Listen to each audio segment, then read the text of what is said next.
Salut mon pote! Tu connais ce vieux mythe, non? Celui qui dit que ton cerveau ne fonctionne qu'à 10%. Avoue que c'est l'excuse parfaite, pas vrai? Non, ça ne veut pas dire que tu es idiot. Le cerveau de tout le monde fonctionne comme ça. Même celui de ce gars-là. Ouais, celui qui a pondu la théorie de la relativité. Heureusement que ce n'était pas une recette de soupe. Maintenant, imagine ton cerveau tournant 10 fois plus vite.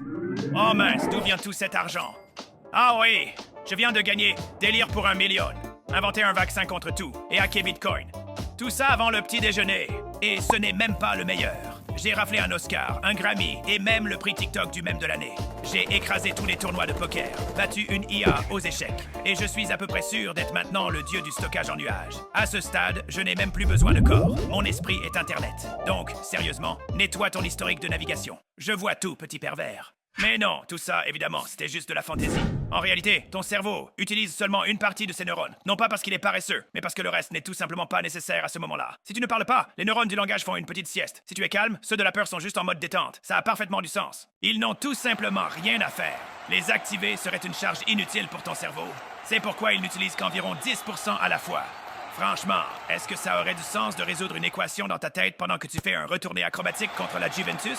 Maintenant, imagine si les 100% s'activaient d'un coup. Tu serais en train de dormir, danser, rire, pleurer, paniquer et faire 1 million d'autres choses, tout en même temps.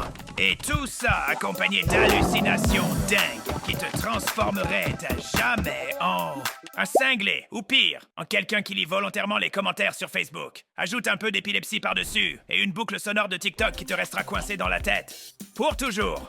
Donc non, tu ne deviens pas plus intelligent en forçant tous tes neurones à s'activer en même temps. Tu deviens plus intelligent en utilisant ceux qui ne se sont pas encore enfuis. Même si, soyons honnêtes, ça risque de ne pas beaucoup aider. Et si ton cerveau n'a pas encore fondu après tout ça, félicitations, tu es officiellement la prochaine étape de l'évolution. Ou peut-être que tu regardes juste beaucoup trop de vidéos de faits sur TikTok. Ce qui, honnêtement, revient au même. Bon, assez de neurones et de bêtises pour aujourd'hui. Va te coucher. Tu l'as bien mérité.